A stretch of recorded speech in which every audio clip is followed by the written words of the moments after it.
21 President's Lifetime Achievement Award recipient. Founding partner of the John Maxwell team. Toastmaster International Speech Competition semi-finalist. Founder of Tell It Like It Is TV, ThatGuyRocks.com and ThatGuySpeaks.com. Creator of Story Power TV, Transforming Grace TV, and Leading Leaders podcast. Producer of 4 TV programs and podcasts for Liftable TV and World Trumpet Television, as well as multiple social media channels. Please help me welcome J Loren Norris.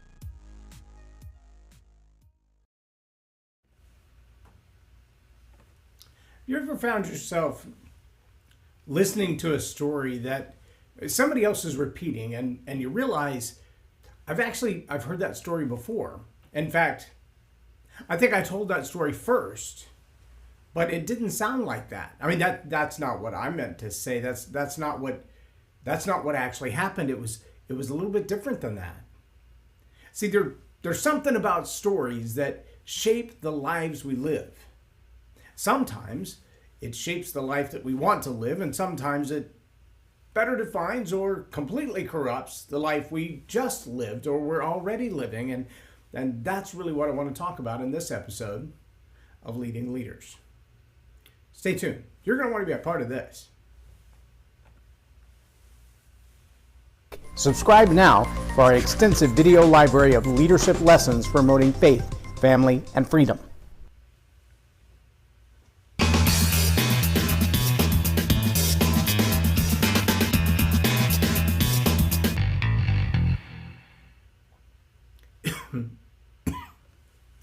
I'm J Loren Norris with Leading Leaders Podcast, and maybe like me, you spent your Sunday afternoon watching football games, various football games, lots of different players, lots of different teams, some you like, some you don't, some you don't care, it's football. How can you not watch football on a Sunday?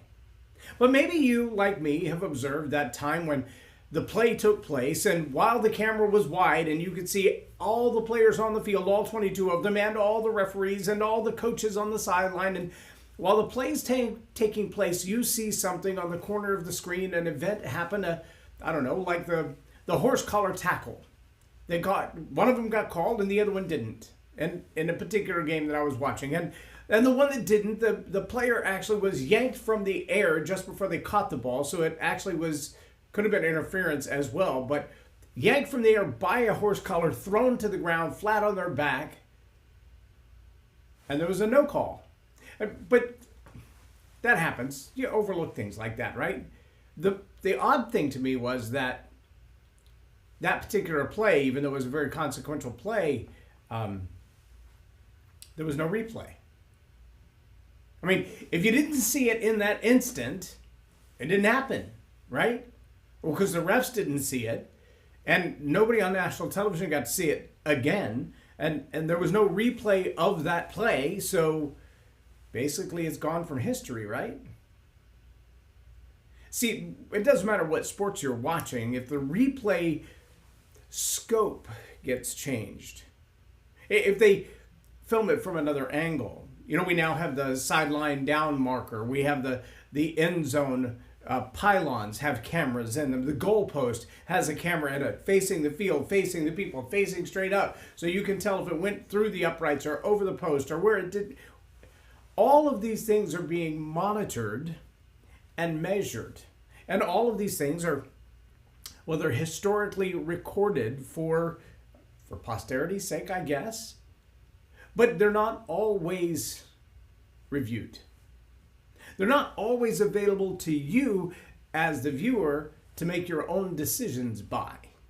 Oh, they're there for everybody else, the analysts, the color commentators in the box, the referees to look back at a play should they decide to and change a call that was made on the field. All of those tools are available to them, but to you, the viewer, the one paying to watch, nothing. And for the people in the stands, I guess they have an even worse angle because they saw it happen live, not just through the camera, and then they see it on the Jumbotron. And still what we get is exactly what the producers want us to see. There's nothing more in the screen. You have no idea what else is going on in the room around me. I could be standing here in my tennis shoes and presenting to you from the top of a box. I could be standing in the toilet. You wouldn't know, because the producer allows you to see only what this camera angle sees, only in this moment, and it's defined for you.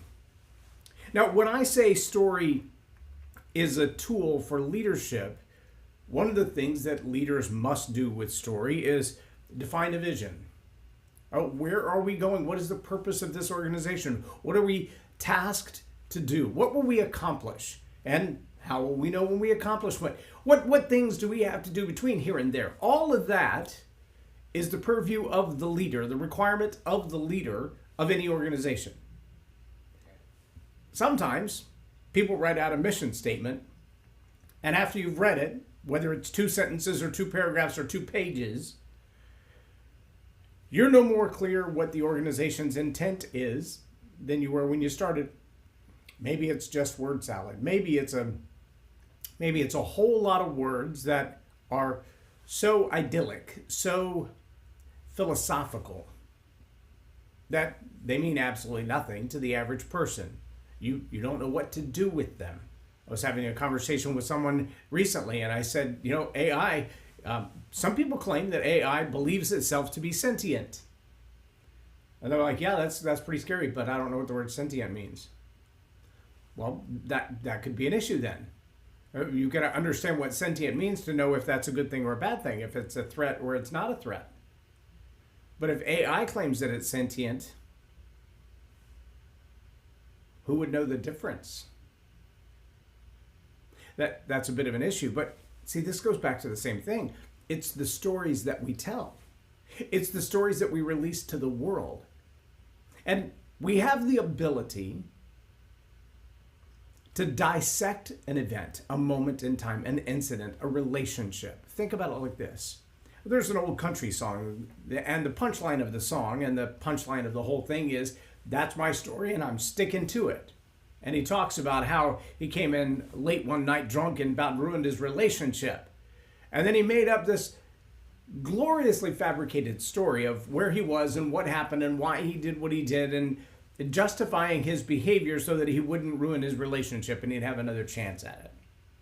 But the whole punchline of the song is, that's my story and I'm sticking to it. And you can tell from the beginning that he's making up a story. It's a purely fabricated fictional story. It's a fantasy. It has nothing to do with reality. Its entire purpose, the entire story, which is the entire purpose of the song, is to say I lied to my wife about my behavior so that I wouldn't damage my relationship further. It happens every day. 2-year-olds do it naturally. I don't think anybody's ever taught them to lie. They just, wow, they're good at it. But they also have this ability to read into a story, to think about, what does it mean if? What if I do this? And sometimes, in all honesty, as I watch the toddlers that are engaged in my life, sometimes I think they just test the limits. They want to poke you and see how you reply. They want to know, if I tell this story, if I do this thing, if I behave this way, what happens? What are the consequences? It's purely curiosity. I get that. But see, the stories that we tell them in return, I've heard parents scold their children and say things like, I'm going to rip your head off and shove it in your ear.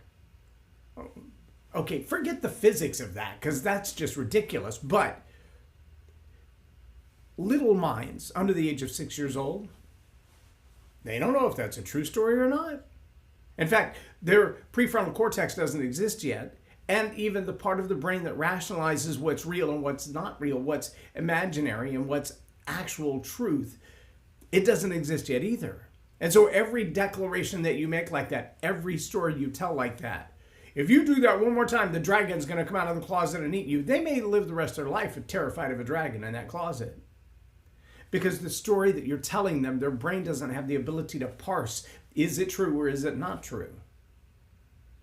Now let me take this whole story thing and your brain and your subconscious just a little bit deeper and remind you that there are people who have studied the human brain, have studied psychology, have studied communication to the degree that they intentionally fabricate stories in a specific way to manipulate the way you think and feel. True story. Yeah.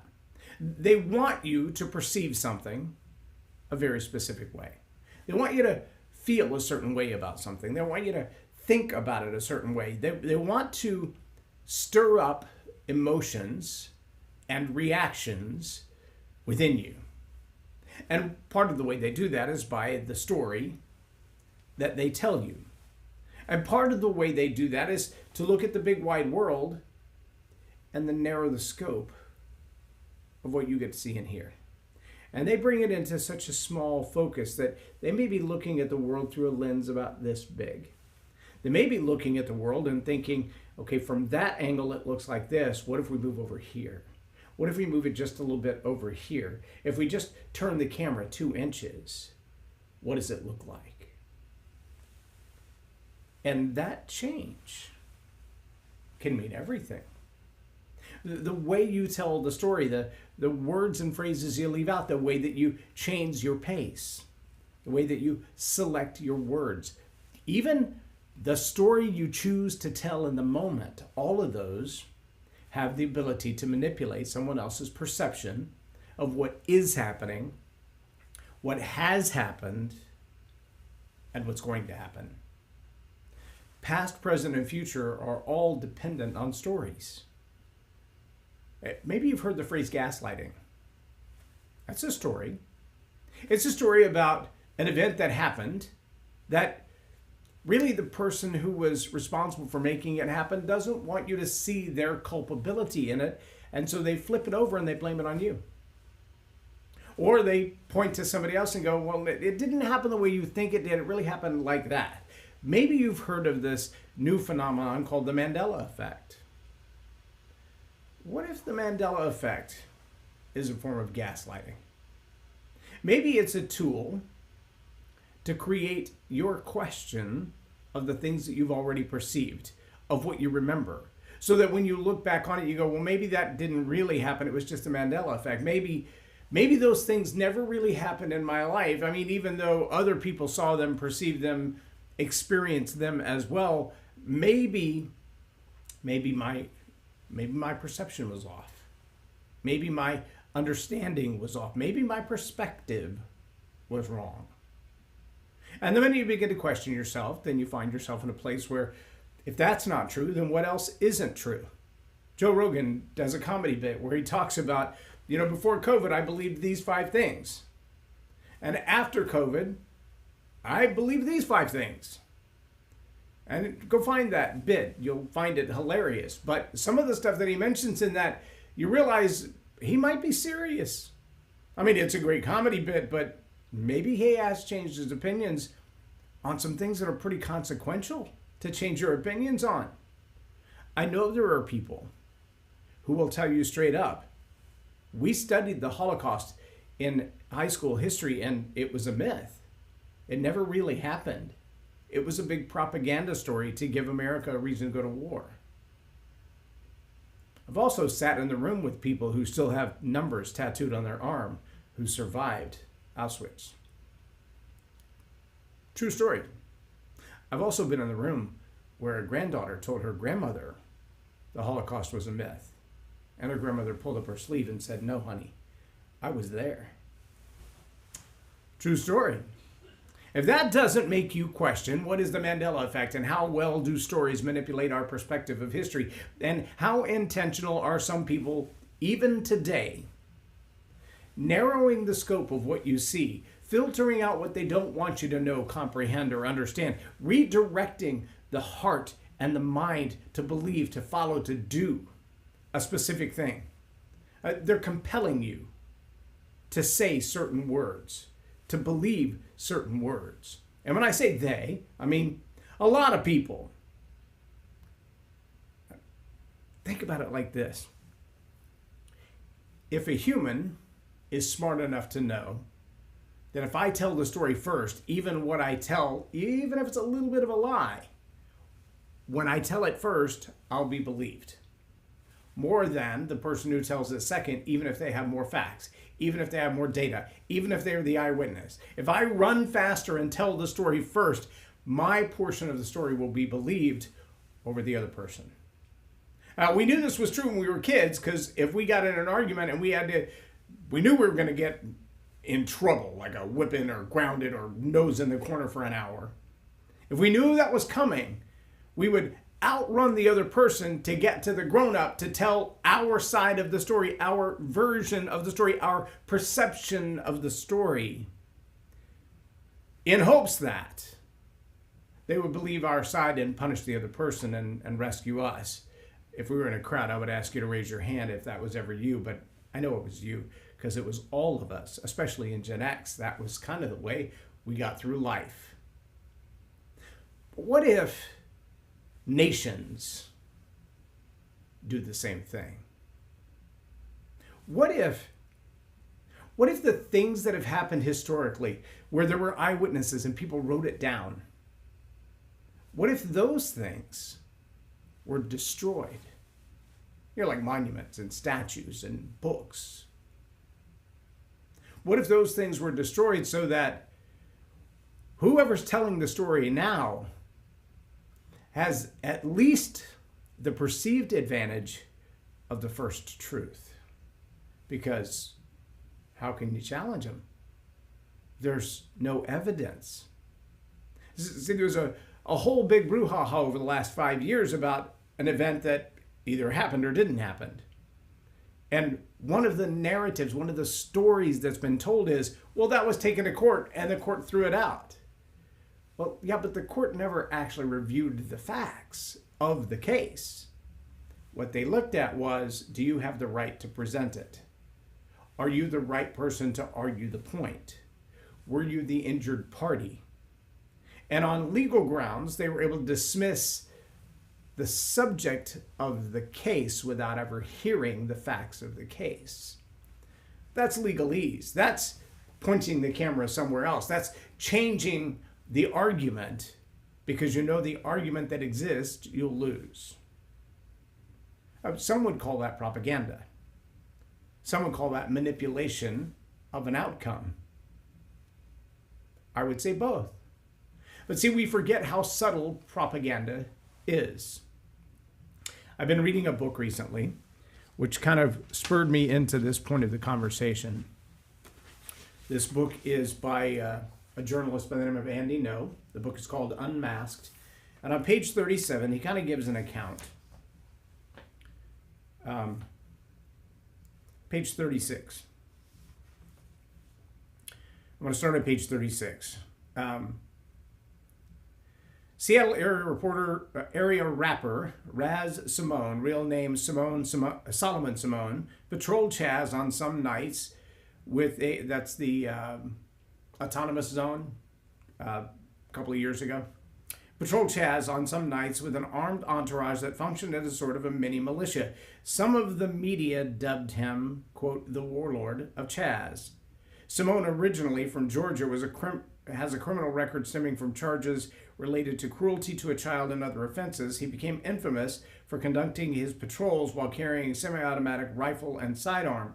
One live stream video recorded Simone handing another male a semi-automatic rifle from the trunk of a car. Another video recording him assaulting a cameraman.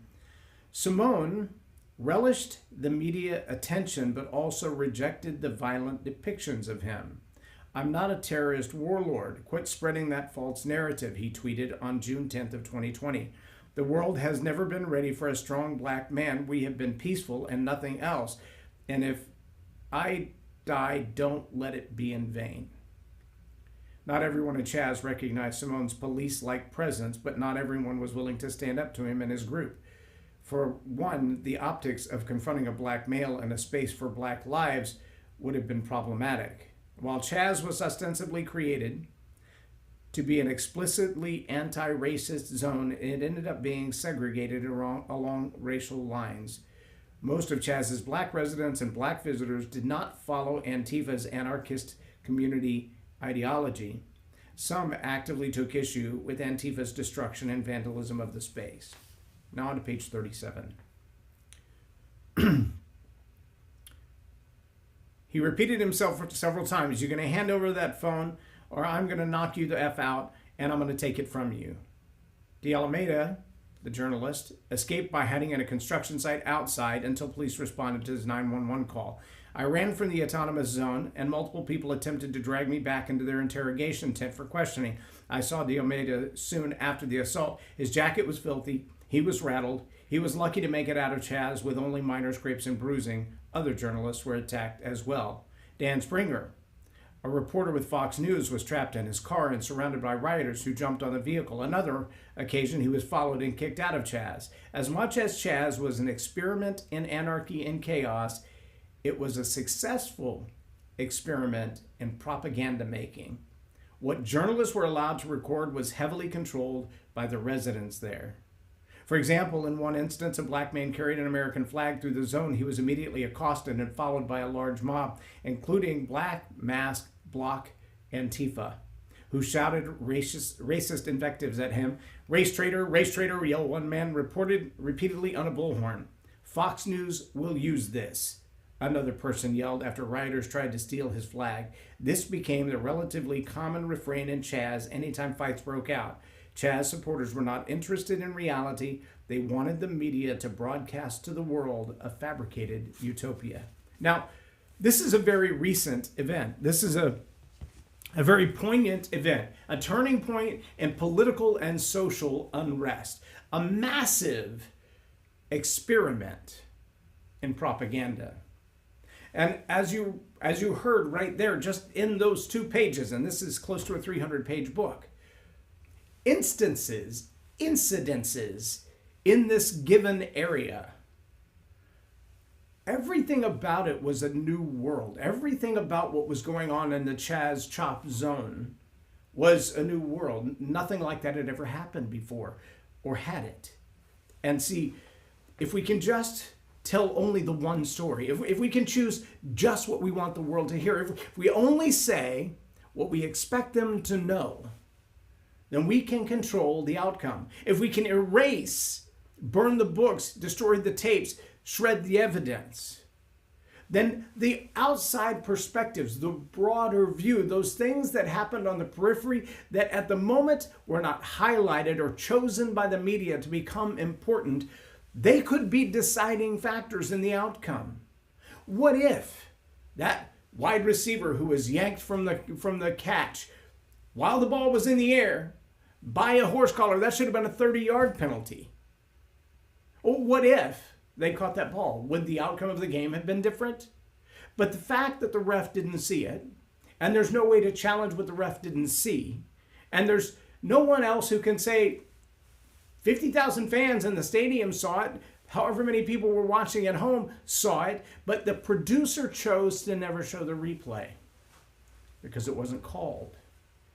So if the 10 men watching the field can make the decision of what's important for you to see and know and understand, if the media can be manipulated or controlled or instructed to control the perception you have of an event, once the facts are dismissed, once the history books are burned, once the statues are torn down, we have nothing left for posterity to understand the stories of the life we've lived, except the stories that we tell.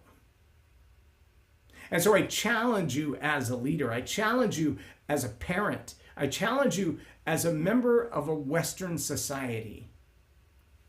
The stories that you live through are the most powerful weapon you have against tyranny. Tell those stories. Practice those stories. Select great stories to tell. Practice telling them well. Get them so well rehearsed in your heart and in your mind that you don't have to have a script. It doesn't matter if you're standing in front of a camera to tell that story or standing on a platform in front of hundreds or thousands of people. One-to-one, tell those stories to your children and your grandchildren. Tell those stories to posterity, because without the stories of the freedom you've already lived through, there is no hope for our posterity. They will only know what they've been manipulated to know. Final note. What if AI takes over the choice of what story you tell? And from what angle? Will it be good or will it be bad? Will it reflect the facts as they were, or only the sliver of facts that support the direction you're intended to go? There's a whole lot of manipulative storytelling. There's a whole lot. I was listening to an interview this morning, and a guy wrote a very profound book. He was being interviewed about his very profound book. And he said, already someone has taken AI, stolen the content of my book, and twisted it all up. So the extremely clear instructions and timeline that are in my book have been tainted already. The book hasn't been out 6 months. If you're not holding on to old history books, if you're not holding on to your old encyclopedias, if you're not looking back at the way things were 50 years ago, 100 years ago, 500 years ago, if you can't tell the true stories about what happened in Germany in 1930s, we may see it again. Germany 1925, this whole LGBT crisis we're going through, it was happening then. Yep, exactly the same. And some of the players on side A versus side B, same players we have now. Same arguments, same battles, same fights, same losses, same wins. Why is this repeating itself? Because if you don't learn from history, you're doomed to repeat it. And those who lie about history get to change it. And that's my story. I'm sticking to it. I'm J Loren Norris with Leading Leaders Podcast for Tell It Like It Is TV. Have a blessed day.